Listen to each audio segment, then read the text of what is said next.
కృష్ణాయ వాసుదేవాయ దేవకీనందనాయ చ నందగోపకుమారాయ గోవిందాయ నమో నమః. శ్రీ గణేశాయ నమః. శారదా గురుభ్యో నమః. ఈటీవీ లైఫ్ ఆధ్యాత్మిక ఛానల్ తమసోమా జ్యోతిర్గమయ జీవనవేద కార్యక్రమానికి శుభస్వాగతం.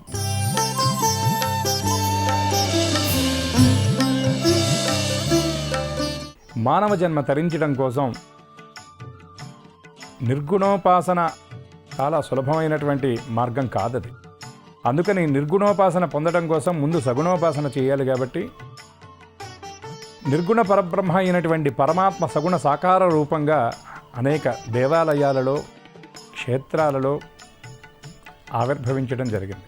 ఇటువంటి క్రమంలో కొన్ని క్షేత్రాలు ఈ ఆధునిక కాలంలో కాకుండా కొన్ని యుగాల నుండి ఉన్నటువంటి క్షేత్రాలు కొన్ని ఉన్నాయి.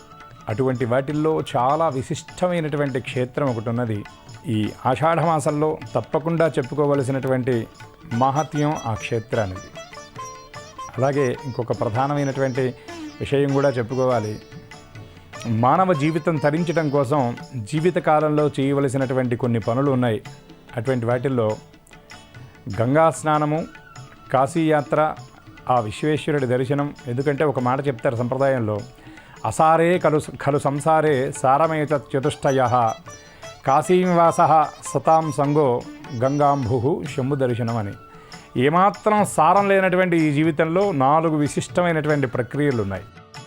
ఏమిటి ఆ 4 అంటే, గంగా స్నానం, ఆ గంగలో స్నానం చేయటం చాలా విశిష్టమైనది. కాశీనివాస, కాశీలో నివసించడం కూడా చాలా విశిష్టమైనది. ఎందుకంటే కాశీలోకి వెళ్ళాలి అంటేనే ఈశ్వర అనుగ్రహం ఉంటేనే కాశీ అనేటటువంటి క్షేత్రంలో అడుగు పెట్టగలుగుతాడు. ఎందుకంటే అవిముక్తమైనటువంటి క్షేత్రం వారణాసి క్షేత్రం. పార్వతీ పరమేశ్వరుడు కైలాసంలో లేనటువంటి సమయమైనా ఉంటుంది, కానీ కాశీలో లేనటువంటి సమయం ఉండదట. అందుకని ఏమాత్రం సారం లేనటువంటి జీవితంలో 4 సారవంతమైనటువంటి విషయాలు ఏమిటి అంటే, కాశీనివాస, కాశీలో నివసించడం, కాశీని దర్శించడం, సతాం సంగో అంటే సత్పురుషుల యొక్క సాంగత్యం మనకి లభించడం, అట్లాగే గంగాంభు శంభు దర్శనం, గంగలో స్నానం చేయటం, శివ దర్శనం చేసుకోవడం. ఇటువంటి వాటితో పాటు శంకర భగవత్పాదుల వారు మరి కొన్ని అద్భుతమైనటువంటి పనులు చెప్పారు మనం తరించడం కోసం. అటువంటి వాటిల్లో తీర్థయాత్రలో చార్ధామ్ యాత్ర అని అంటూ ఉంటారు, మనం వింటూ ఉంటాం. అటువంటి చార్ధామ్ యాత్రని ఎక్కడి నుండి ప్రారంభిస్తామంటే తూర్పు దిక్కు నుండి ప్రారంభిస్తాం. ఆ తూర్పు దిక్కులో ఉన్నటువంటి క్షేత్రం, అద్భుతమైనటువంటి క్షేత్రం ఏమిటి అంటే, కాశీలో ఏ విధంగా అయితే ఆ విశ్వేశ్వరుడు విశ్వనాథుడు ఆ అవిముక్తమైనటువంటి క్షేత్రంగా ఆయన ఉంటాడో, అంటే ఎప్పుడూ వదిలిపెట్టకుండా ఉంటాడో, అట్లాగే వైకుంఠవాసుడైనటువంటి శ్రీమన్నారాయణ మూర్తి నిరంతరం నిత్య నివాసంగా ఉండేటటువంటి క్షేత్రం పూరీ క్షేత్రం. అటువంటి చార్ధామ్ యాత్రలో తూర్పు వైపున ఉన్నటువంటి అద్భుతమైనటువంటి క్షేత్రం పూరీ క్షేత్రం. ఈ క్షేత్రానికి ఆషాఢమాసం అనగానే మనందరికీ గుర్తొస్తుంది దీని యొక్క ప్రాశస్త్యం. ఈ మాసంలో జరిగేటువంటి రథయాత్ర చాలా విశిష్టమైనది. ఎక్కడైనా ఒక క్షేత్రానికి ఏవో కొన్ని ప్రత్యేకతలు ఉంటాయి, కానీ మనం ఈ పూరీ క్షేత్రాన్ని కనుక గమనించినట్లయితే ఈ క్షేత్రానికి చాలా వైభవం, చాలా ప్రత్యేకతలు, గొప్పదనం ఉన్నాయి. ఈ ఆలయానికి కొన్ని ప్రత్యేకతలు, కొంత గొప్పదనం, చాలా గొప్పదనం ఉంది. అట్లాగే ఈ ఆలయంలో చేసేటటువంటి ప్రసాదాలు, నివేదన, వంటశాల, ఈ ఆలయంలో ఉండేటటువంటి విగ్రహాలు, ఇక్కడ ఆచరించేటటువంటి విధానాలు అన్నీ ప్రత్యేకమైనవే. దేన్ని పరికించి చూసినా చాలా విశిష్టత మనకి ఇక్కడ కనబడుతూ ఉంటుంది. అసలు ఈ జగన్నాథుడి యొక్క ఆవిర్భావం ఎలా జరిగింది? అట్లాగే ఇందాక మనం చెప్పుకున్నాం, ఆధునిక యుగంలో నిర్మించినటువంటి ఆలయం కాదు ఇది. కృతయుగం నుండి కూడా వస్తున్నటువంటి దేవాలయం ఇది. మనకి దానికి చరిత్ర చెబుతున్నటువంటి ఆధారాలు చాలా ఉన్నాయి. అట్లాగే త్రేతాయుగంలో సాక్షాత్తు రామచంద్రుడు, వైకుంఠవాసుడైనటువంటి శ్రీమన్నారాయణమూర్తి రామచంద్రుడిగా ఆవిర్భవించినటువంటి సమయంలో రామాయణంలో ఉత్తరకాండలో సాక్షాత్తు రాముడే స్వయంగా జగన్నాథుడి యొక్క మహత్యాన్ని చెప్తాడు. అట్లాగే ద్వాపర యుగంలో కృష్ణ పరమాత్మ కూడా జగన్నాథుడి రూపంలో పురిలో ఆవిర్భవించాడు అని పరీక్షన్ మహారాజుకి శుకయోగీంద్రుల వారు చెప్పినట్లుగా మనకి భాగవతంలో కనబడుతుంది. అంటే ద్వాపర యుగంలో, త్రేతాయుగంలో, కృతయుగంలో ఈ దేవాలయం ఉన్నది. అటువంటి యుగాల నుండి జనాన్ని అనుగ్రహించడం కోసం జనార్దనుడు జగన్నాథుడిగా అక్కడ ఆవిర్భవించాడు. చూడండి ఎంత అద్భుతమైనటువంటి సమన్వయం అంటే, ఇక్కడ శైవ సంప్రదాయంలో విశ్వనాథుడిగా ఆయన, విశ్వం అంతటికీ నాథుడిగా కాశీలో వారణాసిలో ఆయన ఆవిర్భవిస్తే, జగత్తంతటికీ నాథుడిగా ఆయన జగన్నాథుడిగా అక్కడ పూరిలో ఆవిర్భవించాడు. స్వయం వ్యక్తం నేను ఇక్కడ ఉంటున్నాను, ఇక్కడే ఉంటానని పరమాత్మ చెప్పాడు. ఈ కథని మనం గమనిస్తే మనకు తెలుస్తుంది. కృతయుగంలో కళింగ దేశాన్ని పరిపాలిస్తున్నటువంటి ఆ ఇంద్రద్యుమ్నుడు అనేటటువంటి మహారాజు చక్కటి సుపరిపాలన చేస్తూ ఉన్నాడు. ఎన్నో యజ్ఞయాగాది క్రతువులు చేసేటటువంటి ధార్మిక జీవన సంపన్నుడు ఆ మహారాజు. ఆయన భార్య పేరు గుండీజా, ఆవిని కుండీజా అని కూడా అంటారు. అటువంటి భార్యతో కలిసి అన్యోన్య ధర్మానువర్తనమైనటువంటి జీవనం చేస్తూ ఎన్నో రాజ్యాలు జయించినటువంటి వాడై ఎంతో సంపదను అనుభవిస్తూ తన జన్మను చరితార్థం చేసుకోవడం కోసం ఒక చక్కటి దేవాలయాన్ని నిర్మాణం చేయాలి అని ఆయన సంకల్పించాడు.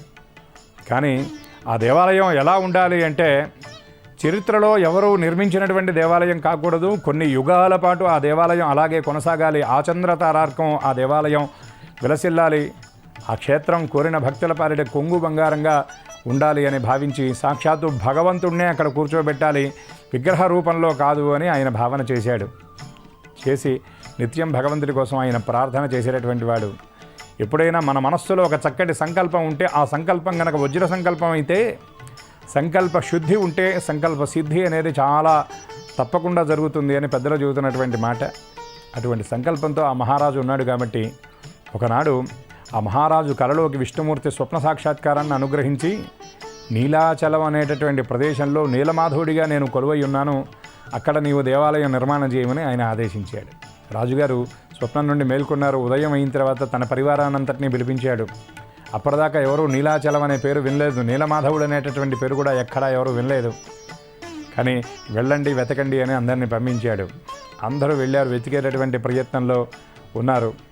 అటువంటి ప్రయత్నంలో ఉన్నటువంటి ఆ రాజు అందరినీ పంపించిన తర్వాత తన దగ్గర ఉండేటటువంటి పరివారంలో విద్యాపతి అనేటటువంటి ఒక బ్రాహ్మణ యువకుడు, చాలా ఉత్సాహవంతుడు, చాలా తెలివిగలటువంటి వాడు, సమయస్ఫూర్తి కలిగినటువంటి వాడు. అటువంటి రాజు ఆ విద్యాపతిని కూడా పంపించాడు. అన్ని చోట్లకి వెళ్ళినటువంటి రాజపరివారం అన్ని చోట్లకి వెళ్ళి వెతికి చూచి, అయ్యా అసలు మీరు చెప్పినటువంటి నీలాచలం కానీ నీలమాధవుడు కానీ మాకు ఎక్కడే కనబడలేదండి అని వెనక్కి వచ్చారు. కానీ వెళ్ళినటువంటి విద్యాపతి మాత్రం వెనక్కి రాలేదు. అక్కడ ఇక్కడ కాదు, అడవిలోకి వెళ్ళాలని అడవిలోకి వెళ్ళాడు. కానీ అడవిలోకి వెళ్ళిన తర్వాత కొంత ప్రాంతానికి వెళ్ళిన తర్వాత ఆకలి దప్పులతో అతను పాపం కళ్ళు తిరిగి పడిపోయాడు. పడిపోయినటువంటి సమయంలో అతను వెళ్ళినటువంటి కార్యక్రమం భగవంతుడికి సంబంధించినటువంటి కార్యక్రమం కాబట్టి ఎప్పుడైనా కూడా భగవంతుడు తను నమ్మినటువంటి వాళ్ళ వెనకాలే ఉంటాడు ఆయన. కాబట్టి ఒక చిన్న పిల్లవాడి రూపంలో, ఒక పశువులు కాసేటటువంటి గోపాలకుడి రూపంలో వెళ్ళి పరమాత్మ అతనికి పాలు ఇచ్చాడు. చూడండి ఎంత విశేషం. అడవిలో అసలు పాలు లభిస్తాయా అంటే అది కష్టతరమని చెప్పుకోవచ్చు. కానీ ప్రాప్తం ఉన్నటువంటి వాడికి అడవిలో కూడా పాలే దొరుకుతాయి. అది భగవంతుడి యొక్క అనుగ్రహం, అది ప్రధానంగా ఉండాలి. అందుకే మన పెద్దలు ఒక మాట అంటుంటారు, మూతి పెట్టినటువంటి వాడే మేత పెడతాడని. ఎందుకంటే అది ఆయన బాధ్యత కాబట్టి. ఆ విధంగా పాలిచ్చి ఆ పాలు త్రాగిన తర్వాత విద్యాపతితో చెప్పాడు, నాయనా నీ సంకల్ప సిద్ధి కలుగుతుంది, కానీ నీవు వెనక చూపు మాత్రం చూడకు అని చెప్పి అతనికి ధైర్యం చెప్పి పరమాత్మ అంతర్ధానమైపోయాడు పశుపాలకుడు రూపంలో ఉంది. ఆ విద్యాపతి ఎటువంటి కష్టాలు వచ్చినప్పటికీ కూడా లక్ష్య పెట్టకుండా ముందుకు వెళుతూనే ఉన్నాడు. కొంత దూరం వెళ్ళిన తర్వాత ఒక చక్కటి కన్యకామణి కనిపించింది. అమ్మాయిని చూసి ఇతనికి చాలా ఆనందం అనిపించింది. ఆ అమ్మాయి కూడా ఇతన్ని చక్కగా చూచి ఆనందించింది. వాళ్ళిద్దరి మధ్య ప్రేమ చిగురించింది. తన తండ్రి విశ్వావసు అని అక్కడ ఉన్నటువంటి ప్రాంతంలో ఉండేటటువంటి గిరిజన కులానికి తన తండ్రి గిరిజన రాజు అని చెప్పింది. వెంటనే విద్యాపతి ఆ గిరిజన రాజు దగ్గరికి వెళ్ళి నమస్కారం చేశాడు. నేను ఒక కార్యనిమిత్తం వచ్చాను, నాకు ఆశ్చర్యం ఇప్పించమన్నాడు. ఆ విశ్వావసు అనేటటువంటి ఆ గిరిజన రాజు ఈ విద్యాపతికి ఆశ్రయాన్ని ఇచ్చాడు. ఇచ్చిన తర్వాత కొంతకాలం ఇలా గడిచింది. వీళ్ళిద్దరి మధ్య ప్రేమ ఇంకా వృద్ధి చెందింది. విద్యాపతి యొక్క లక్షణాన్ని, విద్యాపతి యొక్క గుణాన్ని, శీలాన్ని, వైభవాన్ని గుర్తించినటువంటి విశ్వావసు తన కుమార్తె అయినటువంటి లలితకి ఇంతకంటే యోగ్యుడైనటువంటి భర్తను తీసుకురాలేనని భావన చేసి చక్కగా విద్యాపతికి ఇచ్చి వివాహం చేశాడు. అయితే విద్యాపతికి ఇంతకు ముందే వివాహం అయిందని విశ్వావసుకు చెప్పాడు. కానీ ఆ రోజుల్లో, ఆ యుగంలో, ఆ కృతయుగంలో ఉన్నటువంటి ధర్మాన్ని అనుసరించి బహుభార్యత్వం తప్పు కాదు కాబట్టి వివాహం చక్కగా జరిగింది. ఈ వివాహం అంతా కూడా చక్కగా జరిగిన తర్వాత అల్లుడు విద్యాపతి తన మామగారు అయినటువంటి విశ్వావసు రోజు అర్ధరాత్రి వేళ అందరూ నిద్రించేటటువంటి సమయంలో చేతిలో ఒక దీపాన్ని, కాకడాన్ని పట్టుకొని ఎక్కడికో వెళ్ళడానికి గమనించాడు. చాలా రోజులు ఈ విధంగా పరిశీలించిన తర్వాత ఒకనాడు భార్యను అడిగాడు, రోజు ఎక్కడికి వెళ్తున్నారు మామగారు? వెళ్ళేటప్పుడు ఆయన మామూలుగానే వెళుతున్నారు, కానీ ఇంటికి వచ్చిన తర్వాత ఆయన శరీరం చాలా తేజఃపుంజంలాగా కాంతివంతంగా చక్కటి పరిమళాన్ని వెదజల్లుతూ ఉంది. ఎక్కడికి వెళుతున్నాడు ఏమిటి ఆయన అని అడిగాడు. అది దేవరహస్యం అండి, చెప్పకూడదండి భార్య అయినటువంటి లలిత. ఆయన కొన్నాళ్ళు మౌనంగా ఉన్నాడు, కానీ మళ్ళీ అడగటం మొదలుపెట్టాడు భార్యని. అదంతేనండి దేవరహస్యం, చెప్పకూడదంటే. ఎక్కడికి వెళ్తున్నాడు మీ నాన్న? నీలమాధవుడి దగ్గరికి వెళుతున్నాడా అన్నాడు. అప్పుడు కుమార్తె ఆశ్చర్యపోయి తండ్రికి విషయాన్ని తెలియజేస్తుంది. భర్త అడుగుతాడు భార్యని, నేను కూడా నీలమాధవుడిని దర్శించాలనుకుంటున్నాను అంటే ఆ విషయాన్ని తండ్రి దగ్గరికి వెళ్ళి చెబితే తండ్రి అంటాడు, ఇది దేవరహస్యం, ఎవ్వరికీ ఆ భగవంతుడిని నేను చూపించను, నా పరమాత్మ నాకే సొంతం, ఆయన కరుణాకిరణ ప్రసారం పూర్తిగా నా మీదే జరగాలి. చూడండి ఇది ఎటువంటిదంటే ఇది రజోగుణం అంటారు దీన్ని. కానీ ఈ అల్లుడైనటువంటి విద్యాపతి వదిలిపెట్టలేదు, కుమార్తె చేత చెప్పించడం మొదలుపెట్టాడు. ఇక కొన్నాళ్లకు లాభం లేదు, ఎంత చెప్పినా అల్లుడు వినట్లేదు. ఎందుకంటే ఈ అల్లుడు చాలా యోగ్యుడు, విద్యావంతుడు, గుణవంతుడు, బుద్ధివంతుడు, నన్ను ఏమీ అడగలేదు, నా నుండి ఏమీ ఆశించలేదు, నా కూతుర్ని చక్కగా చూసుకుంటున్నాడు. కానీ అడక్కడక్క ఒక్క కోరికే కోరాడు, ఇది కూడా తీర్చకపోతే బాగుండదు అని చెప్పనని అనుకొని విశ్వావసు ఒక మాట చెప్పాడు. అల్లుడా, నీవింతగా అడుగుతున్నావు కాబట్టి నేను తీసుకువెళతాను, కాకపోతే దీనికి కొన్ని షరతులు ఉన్నాయి. నీ కళ్ళకు గంతలు కట్టి నేను నిన్ను తీసుకెళ్తాను, అక్కడికి వెళ్ళిన తర్వాత నీ కళ్ళకు గంతలు విప్పుతాను, పరమాత్మ నీకు చూపిస్తాను, మళ్ళీ కళ్ళకు గంతలు కట్టి తీసుకొస్తానన్నాడు. అతను అట్లాగే మామగారు మీరు ఎట్లా అంటే అట్లా అన్నాడు. అన్న తర్వాత విద్యాపతి కళ్ళకు గంతలు కట్టాడు. కానీ విద్యాపతి ఎంత తెలివిగలవాడంటే వెళుతూ కొన్ని ఆవాలు బట్టలో మూట కట్టుకొని దానికి చిన్న బెజ్జాన్ని పెట్టాడు. కొంత దూరం వెళ్ళిన తర్వాత ఆ ఆవాల మూటను విదిలిస్తే ఆ బెజ్జంలో గుండా ఆవాలు కింద పట్టడం మొదలుపెట్టాయి. అలా కొంత దూరం వాళ్ళు వెళ్ళిన తర్వాత ఒక చోటుకు వెళ్ళారు. అక్కడ అద్భుతమైనటువంటి కొలను ఉంది. ఆ కొలను దగ్గరికి వెళ్ళగానే వాళ్ళు చూసినటువంటి అద్భుతం ఏమిటంటే, అంత అర్ధరాత్రి వేళ ఒక కాకి వచ్చి ఆ నీళ్ళల్లో మునుగుతుంది. మునిగిన తర్వాత ఆ నీళ్ళలో ఎప్పుడైతే ఆ కాకి మునక వేస్తుందో తేలిన తర్వాత అద్భుతమైనటువంటి దివ్య శరీరం ఉన్నటువంటి దివ్య పురుషుడిగా ఆ కాకి మారిపోతుంది. దివ్య విమానం ఒకటి వచ్చి దేవలోకానికి ఆ కాకి ఆ విమానంలో వెళ్ళిపోతుంది.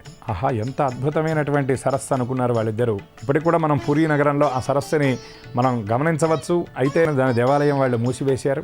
ఆ నీలమాధవుడు కొలువైనటువంటి నీలగిరి దగ్గరికి వెళ్ళిన తర్వాత కళ్ళ గంతలు విప్పిన తర్వాత ఈ సరస్సుని గమనించిన తర్వాత విద్యాపతి నీలమాధవుడు యొక్క దర్శనాన్ని కూడా చేసుకున్నాడు. పరమాత్మ పాదాల మీద పడ్డాడు, నమస్కారం చేసుకున్నాడు. కొంత సమయం తర్వాత మళ్ళీ కళ్ళ గంతలు కట్టి మామగారు వెనక్కి తీసుకొచ్చిన తర్వాత ఆ వచ్చినటువంటి పని చక్కగా పూర్తయింది కాబట్టి మామగారు నేను నా భార్యను తీసుకొని నా నగరానికి వెళతానని చెప్పి మళ్ళీ కూడా అక్కడికి ఆ ఇంద్రద్యుమ్నుడి రాజ్యానికి బయలుదేరి వెళ్ళాడు. విశ్వావసు తన కుమార్తెను చక్కగా ఇవ్వవలసినటువంటి సారితో కాపురానికి పంపించాడు. అక్కడికి వెళ్ళిన తర్వాత ఆనందంతో ఇంద్రద్యుమ్నుడి దగ్గరికి వెళ్ళి తాను నీలగిరి ప్రాంతాన్ని దర్శించినట్లుగా, నీలమాధవుడిని దర్శించినట్లుగా మహారాజుతో చెబితే ఆ రాజు చాలా సంతోషించాడు. ఎక్కడ ఉందో వెళదానండి ఆ ప్రదేశానికి అని చెప్పి వాళ్ళందరినీ రాజపరివారాన్ని తీసుకొని ఆ ఇంద్రద్యుమ్నుడు మొదలైనటువంటి పరివారంతో బయలుదేరాడు ఈ విద్యాపతి. బయలుదేరి వెళితే ఎప్పుడు బయలుదేరారంటే వర్షాకాలం వచ్చిన తర్వాత బయలుదేరారు. ఎందుకంటే ఆయన ఆ మార్గంలో ఆవాలు చల్లుకుంటూ వెళ్ళాడు కాబట్టి వర్షం పడ్డ తర్వాత మొలకలు ఎత్తుతాయి. ఆ ఆవ గింజల ఆవ మొలకలు చక్కగా పచ్చని పువ్వులతో ఆవ మొక్కలు ప్రత్యేకంగా కనబడతాయి. అక్కడికి వెళదామని తీసుకువెళ్ళేటప్పటికి అక్కడ వీళ్ళు వెళ్ళిన తర్వాత పెద్ద ఇసుక తుఫాన్ వచ్చి ఆ ఆవ మొలకలన్నీ కూడా పోయాయి. చూడండి, ఇవన్నీ కూడా భగవంతుడి యొక్క పరీక్షలు. ఇవన్నీ వీటన్నిటినీ తట్టుకొని నిలబడితేనే భగవత్ సాక్షాత్కారం జరుగుతుంది. అయితే వీళ్ళు కార్యసాధకులు, అందరూ నిరుత్సాహపడ్డారు, ఏం చేయాలో అర్థం కాలేదు. అప్పుడు ఇంద్రద్యుమ్నుడు రజోగుణంతో విద్యాపతి మామగారు అయినటువంటి విశ్వావసుని గనక బంధించి అతన్ని చెరసాలలో వేసినట్లయితే నీలమాధవుడి యొక్క చిరునామా తెలుస్తుందని అతన్ని తీసుకొచ్చి అతన్ని కారాగృహంలో బంధించి అనేక రకాలుగా అతన్ని చిత్రహింసలు పెట్టారు. ఎందుకండి ఇటువంటి భగవంతుడి సాక్షాత్కారం పొందినటువంటి విశ్వావసువుకి ఇటువంటి స్థితి ఏమిటి?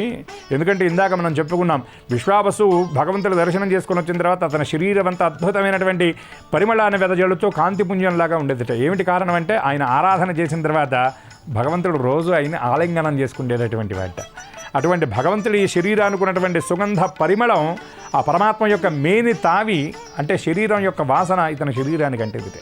అంత భగవద్ అనుగ్రహానికి పాత్రుడైనటువంటి వాడు చివరికి ఈ విధంగా చెరసాల్లో పట్టడం ఏంటంటే అతనిలో ఉన్నటువంటి రజోగుణాన్ని పోగొట్టడం కోసం ఈ విధంగా చెరసాల్లో బంధించే విధంగా భగవంతుడు శాసించాడు. కొన్నాళ్ళు అనేక చిత్రహింసలు పెట్టిన తర్వాత చివరికి ఒక మాట అనిపించింది విశ్వావసుకి, మనస్సు మారింది. నాకే సొంతం భగవంతుడు అనుకుంటే పొరపాటు కదా, అయినా రాజు వేరే ఏ సంపదనో ఇంకేదో దుర్బుద్ధితో కాదు కదా, ఆ పరమాత్మకు దేవాలయం నిర్మాణం చేయాలి, పరమాత్మ యొక్క కరుణాకిరణ ప్రసారం అందరికీ పంచాలనేటటువంటి సత్సంకల్పం కాబట్టి ఆయన యొక్క చిరునామా నేను చెప్తానని చెప్పి అంగీకరించి రాజపరివారాన్ని తీసుకొని నీలగిరి ప్రాంతానికి వెళ్ళారు. తీరా అక్కడికి వెళ్ళిన తర్వాత పరమాత్మ సాక్షాత్కారం జరగలేదు. పరమాత్మ ప్రదేశం నుండి అంతర్ధానం అయిపోయాడు. కానీ అక్కడ ఉన్నటువంటి సరస్సు, పరమాత్మ అంతకు ముందు వెళ్ళినటువంటి ఆ సంచరించినటువంటి పరమాత్మ యొక్క పాదముద్రలన్నీ కూడా గమనించారు.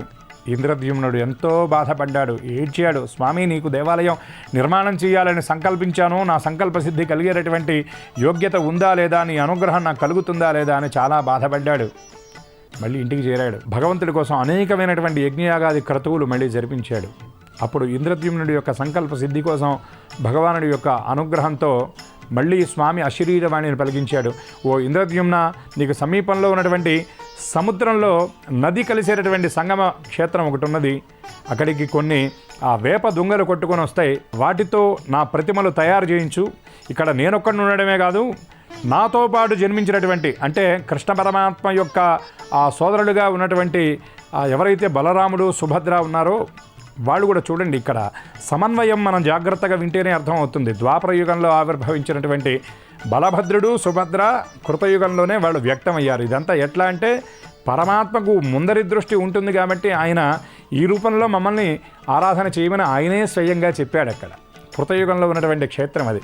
కాబట్టి ఇక్కడ నేను కృష్ణుడిగా కాదు, జగన్నాథుడిగా నేను ఆవిర్భవిస్తాను, జగన్నాథుడిగా నేను యొక్క పూజలు అందుకుంటాను, అట్లాగే నన్ను నీలమాధవుడు అని పిలుస్తారు అని పరమాత్మే స్వయంగా చెప్పాడు. అటువంటి ఆ నది దగ్గరికి వెళ్ళి చూస్తే వేప దుంగలన్నీ కొట్టుకొచ్చాయి. దానితో ఎట్లా తయారు చేయించాలి, ఎవరు తయారు చేస్తారు ఈ శిల్పాలు, భగవంతుడి యొక్క రూపాన్ని చూసినటువంటి వాళ్ళు ఎవరుంటారని వాళ్ళు ఆలోచిస్తూ మళ్ళీ రాజుగారు చక్కగా ఆ భగవంతుడి కోసం ప్రార్థన చేయటం ఆరంభించాడు. అప్పుడు మళ్ళీ పరమాత్మ చూడండి, ఇక్కడ చాలా విశేషం ఏమిటంటే ఒక సత్సంకల్పంతో ఉన్నటువంటి వాడికి మార్గాన్ని ఎవరు చూపిస్తారంటే భగవంతుడే చూపిస్తాడు. ఈ కథలో మనకు అనేక చోట్ల భగవంతుడు మాట్లాడతాడు, భగవంతుడు సమాధానాన్ని ఇస్తాడు, భగవంతుడు కల్లోకి వచ్చి మార్గాన్ని చూపిస్తాడు. అంత విశిష్టమైనటువంటి వృత్తాంతం ఈ వృత్తాంతం, పూరి జగన్నాథ వృత్తాంతం. నేనే నీకు శిల్పిని పంపిస్తాను అని చెప్పి ఆయన చెప్పి ఒక అనంత మహారాణా అనేటటువంటి శిల్పి స్వయంగా రాజుగారి దగ్గరికి వస్తాడు. ఆయన సాక్షాత్తు దేవతల శిల్పి అయినటువంటి విశ్వకర్మ అని చెబుతారు. ఇప్పటికీ కూడా ఆ అనంత మహారాణా వంశస్థులే ఇప్పటికీ ఆ స్వామివారి యొక్క విగ్రహాలు తయారు చేస్తున్నారు, స్వామివారి రథాలన్నీ కూడా నిర్మాణం చేస్తున్నారు. దేవతల శిల్పి అయినటువంటి విశ్వకర్మ ఒక మాట చెప్పాడు, స్వామి నాకు 21 రోజుల సమయం ఇవ్వండి, చక్కగా స్వామి యొక్క రూపాన్ని మీకు చూపిస్తాను, వీటితో స్వామి యొక్క ఆ విగ్రహాలను నేను తయారు చేస్తాను. కానీ ఈ 21 రోజులు కూడా నేను ఈ శిల్పాలు చేసేటటువంటి కార్యక్రమం ఒక యజ్ఞంలాగా సాగుతుంది, దానికి ఎవ్వరూ కూడా మీరు అడ్డంకి కల్పించకూడదు, విఘాతం కల్పించకూడదు ఆ కార్యక్రమానికి అని చెప్పి ఒక శాల లాంటిది ఏర్పాటు చేసుకొని ఆయన లోపలికి వెళ్ళి గడి వేసుకొని ఆ కార్యక్రమాన్ని ప్రారంభించాడు. వారమైంది, 10 రోజులైంది, 15 రోజులు అవుతుంది. ఈ ఇంద్రద్యుమ్నుడి యొక్క భార్య అయినటువంటి గుండిజాదేవికి అనుమానం వచ్చింది. అసలు ఇతను లోపలికి వెళ్ళాడు, చెక్కని చెక్కుతున్నటువంటి వాడికి మరి ఉలి దెబ్బలో మరి ఏవో వినిపించాలి కదా, శబ్దాలు వినిపించాలి, చెక్కనంటే చిత్రిక పెడతారు, కనీసం అటువంటి శబ్దాలైనా వినపడాలి కదా, ఏమిటి వినపడట్లేదు, ఒక్కసారి వెళ్ళి చూద్దామని లోపలికి వెళ్ళి చూసేటప్పటికి ఆ దేవతా శిల్పి అంతర్ధానం అయిపోయాడు. ఆ విగ్రహాలు పరిపూర్ణంగా ఆ అంగాంగాలు యొక్క ఆ చెక్కడం అనేది శిల్పాలు పూర్తవ్వలేదు, ముఖాల వరకు పూర్తయ్యాయి. ఆ 1-2 విగ్రహాలు అంటే బలభద్ర ఆ జగన్నాథుడి యొక్క విగ్రహాలకు మాత్రం కాళ్ళు చేతులు కొంతవరకు పూర్తయ్యాయి. సుభద్రాదేవి విగ్రహానికి చేతులు పూర్తవ్వలేదు. అందుకే ఇప్పటికి కూడా ఆ విగ్రహాల యొక్క రూపం అట్లాగే ఉంటుంది, అదే సంప్రదాయాన్ని కొనసాగిస్తూ. అప్పుడు రాజు వచ్చి చెప్పాడు, ఎంత పని చేశావంటే. వాళ్ళు చాలా బాధపడ్డారు. బాధపడితే పరమాత్మ శరీరవాణి పలికించాడు, ఏమీ ఇబ్బంది లేదు, దీని వెనకాల ఒక అంతరార్థం ఉంది, ఇట్లనే నన్ను ప్రతిష్ఠ చేయండి అని చెప్పారు. ఎవరు ప్రతిష్ఠ చేయాలి అని ఆలోచన చేశారు. అప్పుడు సాక్షాత్తు నారదముని ఇంద్రుల వారు, అది కృతయుగం కాబట్టి దేవతలు మానవుల రూపంలో సంచరించేటటువంటి యుగం అది. అటువంటి సమయంలో నారదుడు వచ్చి చెప్పాడు, ఓ మహారాజా, నీవు సహస్ర అశ్వమేధ యాగం ఈ ప్రాంతంలో చెయ్యి, ప్రతిష్టకి మార్గం సుగమం అవుతుంది అని నారదుడు చెప్పేటప్పటికీ అద్భుతమైనటువంటి సుందరమైనటువంటి దేవాలయాన్ని నిర్మాణం చేసి ప్రతిష్ట కోసం 1000 అశ్వమేధ యాగాలు చేసిన తర్వాత అప్పుడు నారదుడు చెప్పాడు, సాక్షాత్తు బ్రహ్మదేవుణ్ణి తీసుకొచ్చి మనం ఈ ప్రతిష్ట చేద్దాం, ఆహ్వానించడానికి బ్రహ్మలోకానికి వెళదామని చెప్పి ఆ నారద మహాముని ఈ ఇంద్రద్యుమ్నుని తీసుకొని ఆ బ్రహ్మలోకానికి వెళతాడు. బ్రహ్మలోకానికి వెళ్ళి బ్రహ్మగారికి జరిగినటువంటి విషయాన్నంతా చెప్పి బ్రహ్మగారిని తీసుకొని కిందకొద్దామని ప్రయత్నం చేసిన తర్వాత కిందకొచ్చి చూసేటప్పటికి బ్రహ్మగారికి ఒక రెప్పపాటు కాలం ఇక్కడ కొన్ని యుగాలు దాటిపోతుంది. ఆ విధంగా బ్రహ్మలోకానికి వెళ్ళి ఇంద్రద్యుమ్నుడు వచ్చేటప్పటికి కొన్ని యుగాలు దాటిపోయింది. సుమారుగా కలియుగానికి వచ్చేశారు. భార్య లేదు, తన పరివారం లేదు, ఎవరూ లేరు. అటువంటి స్థితిలో అయితే అక్కడ జగన్నాథుడి సుందరమైనటువంటి మందిరం, ఆయన నిర్మాణం చేసినటువంటి మందిరంలో ఆయన ఏర్పాటు చేసినటువంటి విగ్రహాలు చక్కగా కొలువుదీరి ఉన్నాయి. అయితే ఆయన చేసినటువంటి దేవాలయం శిథిలమై తర్వాత కొంతమంది నిర్మాణం కూడా చేశారు. వాళ్ళల్లో గాలమాధవుడు అనేటటువంటి రాజు ఆ దేవాలయాన్ని నిర్మించాడు. ఈ ఇంద్రద్యుమ్నుడు వెళ్ళి ఇది నేను నిర్మాణం చేసినటువంటి దేవాలయం కదా అంటే గాలమాధవుడు ఒప్పుకోలేదు. ఇది నేను నిర్మాణం చేశాను అన్నాడు ఆయన. దానికి ఎవరు సాక్ష్యం అంటే కొన్ని యుగాల నుండి అక్కడ ఉన్నటువంటి సరస్సులో ఉన్నటువంటి తాబేలు ఒకటి ఉన్నది, అదొచ్చి సాక్ష్యం చెప్పింది. అట్లాగే అక్కడ ఉన్నటువంటి కల్పవృక్షం ఒకటి ఉన్నది, ఆ కల్పవృక్షం కూడా సాక్ష్యం చెప్పింది. అలాగే ఇందాక చెప్పుకున్నటువంటి దివ్య ఆ మూర్తిగా మారినటువంటి కాకి, ఆ కాకి కూడా వచ్చి సాక్ష్యం చెప్పింది. ఇలా కాదన్నాడు గాలమాధవుడు.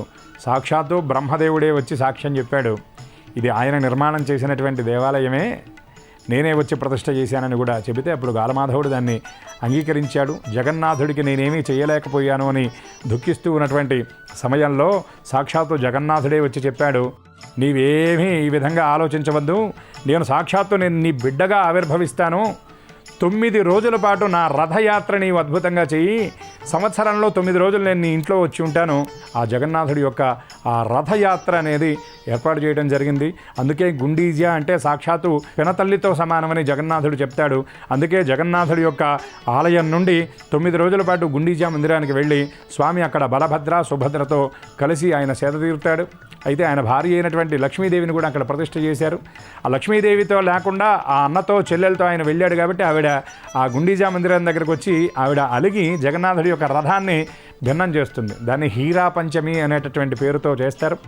ఆషాఢ శుద్ధ విధియ నాడు ఆ యుగం నుండి ఈ యుగం వరకు కూడా చక్కగా స్వామి యొక్క రథయాత్ర అద్భుతంగా జరుగుతుంది. దీనికంటే ముందు జ్యేష్ఠ శుద్ధ పౌర్ణమి, ఏరువాక పౌర్ణమి నాడు స్వామివారి యొక్క స్నాన పున్నమి అని స్వామివారికి స్నానం చేయిస్తారు.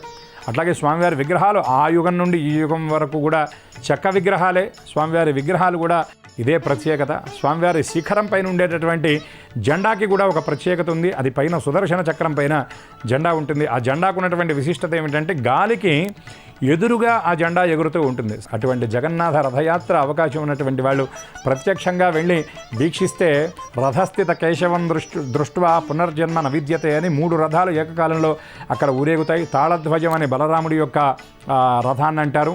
నందిఘోష అని స్వామివారి రథాన్ని పిలుస్తారు. పద్మధ్వజము అని సుభద్రాదేవి యొక్క రథాన్ని పిలుస్తారు.